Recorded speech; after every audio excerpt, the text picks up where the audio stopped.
Hey everyone, I'm Jason, and this is your commentary on Genesis chapter 42.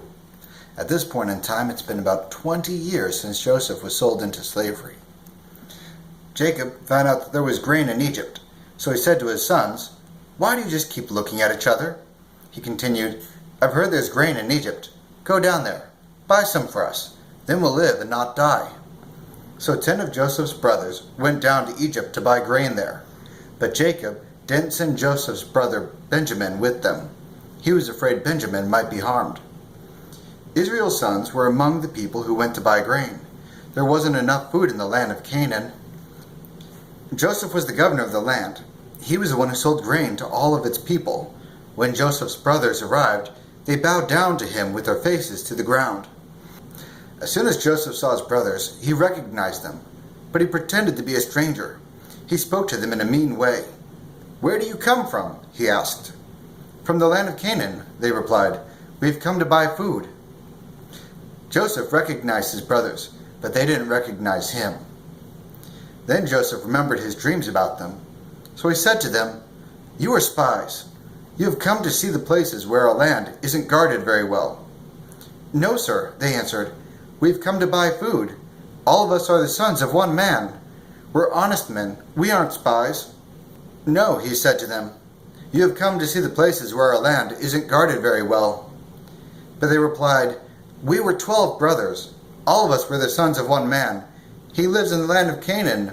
Our youngest brother is now with our father, and one brother is gone."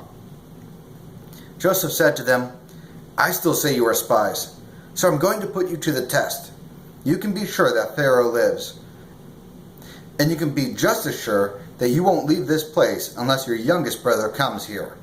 I promise with an oath that you won't leave here. Send one of you back to get your brother. The rest of you will be kept in prison." Joseph really wants to see his younger brother Benjamin, because it was Joseph and Benjamin who were the sons of Rachel. They were the ones that were loved by Jacob.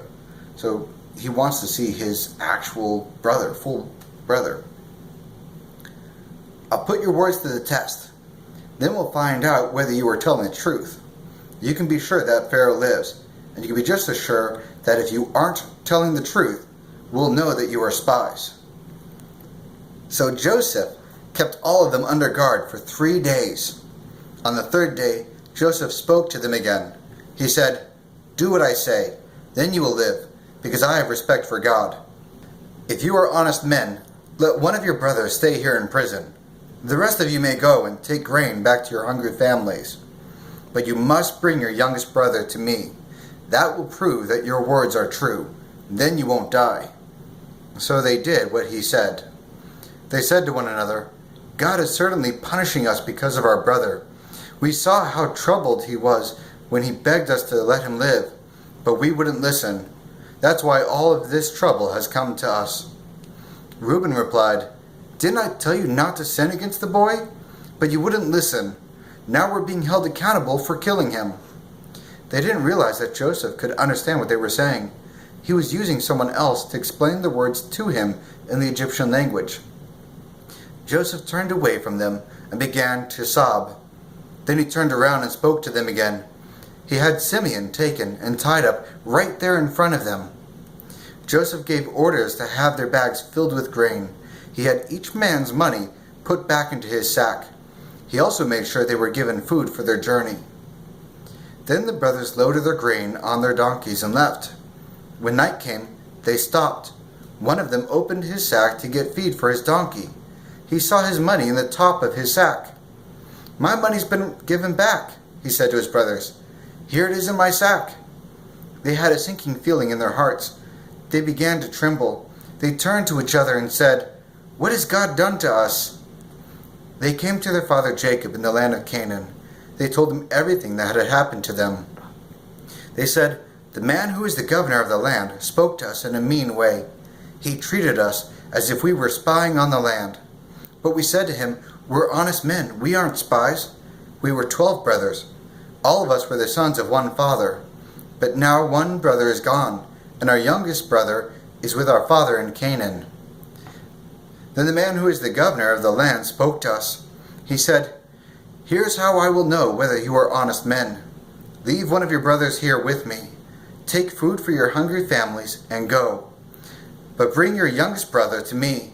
Then I'll know that you are honest men and not spies. I'll give your brother back to you, and you will be free to trade in the land." They began emptying their sacks. There in each man's sack was his bag of money. When they and their father saw the money bags, they were afraid. Their father Jacob said to them, "You have taken my children away from me. Joseph is gone. Simeon is gone. Now you want to take Benjamin? Everything is going against me." Then Reuben spoke to his father. He said, "You can put both of my sons to death if I don't bring Benjamin back to you. Place him in my care. I'll bring him back." But Jacob said, "My son will not go down there with you. His brother is dead. He's the only one left here with me. Suppose he's harmed on the journey you are taking. Then I would die as a sad old man. I would go down into the grave full of sorrow." So this entire time, Joseph gives them food that they need, gives them food for the journey, gives them their money back. He's trying to show compassion without letting in on who he really is. And yet it's because of their guilty conscience that they think that God is punishing them this entire time. Okay, well that's it for the end of Genesis chapter 42. Thank you so much for joining me, and I will see you guys next time.